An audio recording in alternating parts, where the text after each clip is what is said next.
নমস্কার বন্ধুরা, আজকে আমি চলে এসেছি শোল মাছের কষা করব। এরকম 5টা টুকরো নিয়েছি শোল মাছের, এটাকে নুন আর হলুদ দিয়ে মাখিয়ে রেখেছিলাম।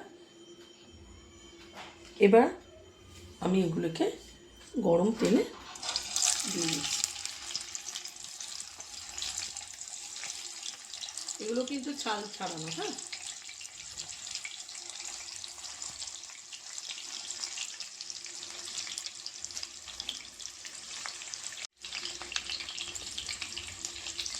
এটা সিম থেকে মিডিয়াম আছে, মাছগুলোকে সাঁতরে নেব। শোল মাছ খুব বেশি ভাজার দরকার লাগে না।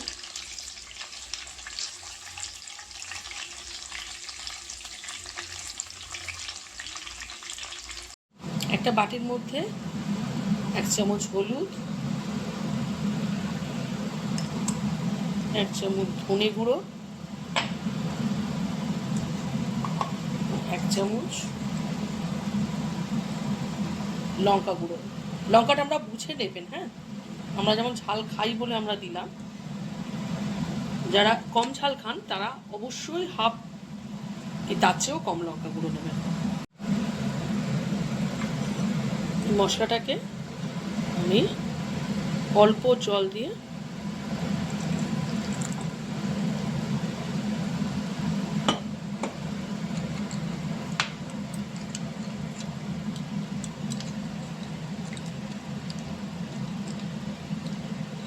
গুলিয়ে রাখছি।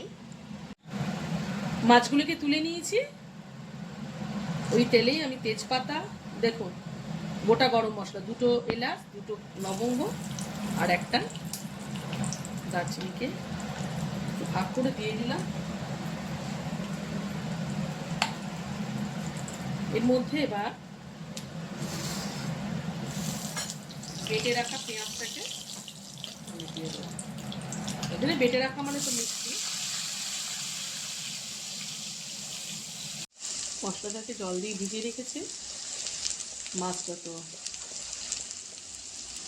ভেজে তোলাই আছে, আর পেঁয়াজটা প্রায় হয়েছে।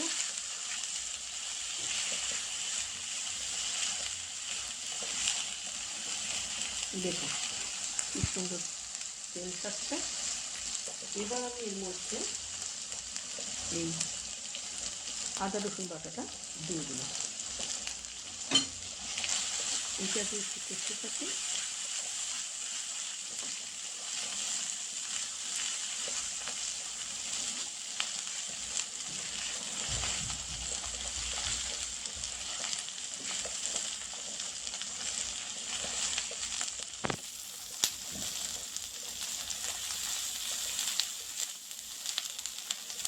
বাটা মশলা কাঁচা গন্ধটা যখন চলে যাবে,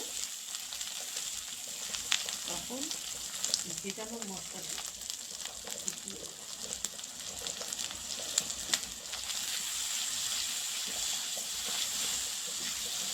এটাকে একটু করতে থাকি। এটার থেকে তেলটা ছাড়ি।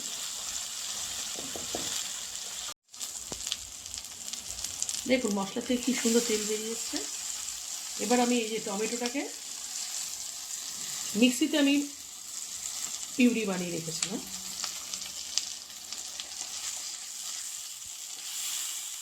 কিছুই না, আমরা টমেটোটাকে পেস্ট করে রেখেছি।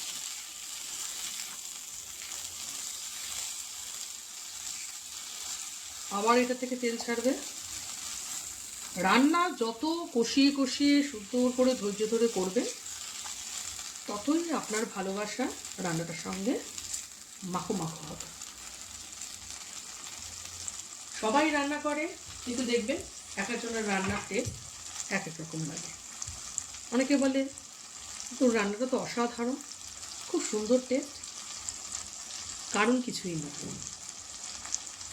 সেই মানুষটার ভালোবাসা, ধৈর্য সব মিশে একটা মাখো মাখো ব্যাপার হয়। তার জন্যে রান্নার টেস্ট বা স্বাদ অন্যের থেকে আলাদা। যার জন্য মা, দিদা, ঠাকুমা তাদের রান্নার টেস্টটা আলাদা ছিল। কারণ তাদের রান্নার মধ্যে শুধু রান্না থাকতো না, থাকতো তাদের ভালোবাসা, তাদের ধৈর্য, তাদের প্রয়াস। রান্নাটাকে সুন্দর করে উপস্থাপনা করার জন্য, যাতে সেটা খেয়ে সবাই তৃপ্ত হয়, তার জন্য তাদের যে প্রয়াস, সেটাই রান্নাটাকে আলাদা মাত্রায় এনে দেয়। আমার সামান্য প্রয়াস দেখুন কেমন লাগে।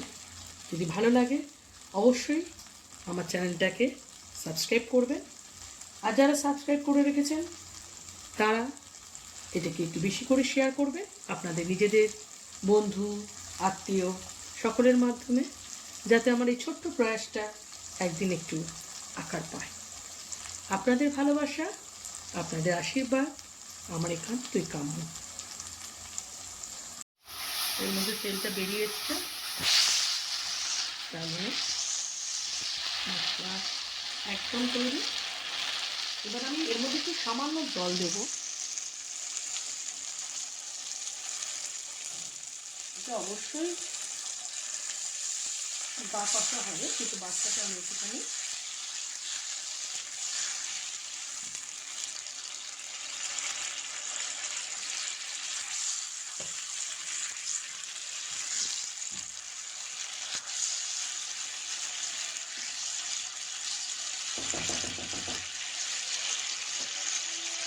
এবার এর মধ্যে আমি দেখুন যদি ফোটা শুরু হয়ে গেছে, মাছগুলো ছেড়ে দিচ্ছি।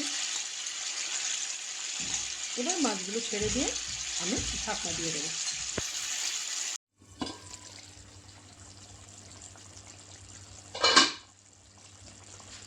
দেখুন টকবক করে ফুটছে।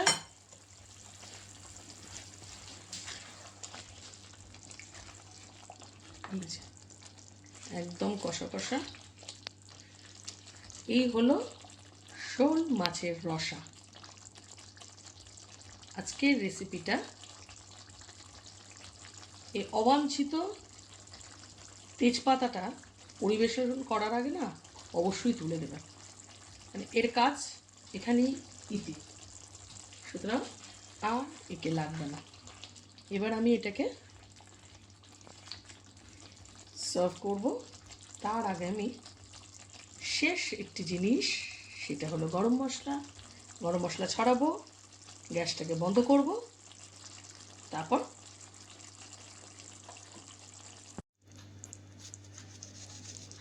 এই গরম মশলা ছড়ালাম, গ্যাসটাকে বন্ধ করে দিলাম। এটাকে এবারে এটা সার্ভের জন্য তৈরি হয়ে গেছে। দেখুন বন্ধুরা, কি দারুণ লাগছে দেখতে। এটা যেমন দেখতে হচ্ছে, খেতেও তেমনই সুস্বাদু হবে। আপনারা অবশ্যই এটা আপনাদের বন্ধু, আপনাদের ফ্যামিলির সাথে ভাগ করে নিন। তাহলে আবার এরকম নানান রেসিপি পাওয়ার জন্য আমার চ্যানেলটাকে অবশ্য লাইক, শেয়ার অ্যান্ড সাবস্ক্রাইব।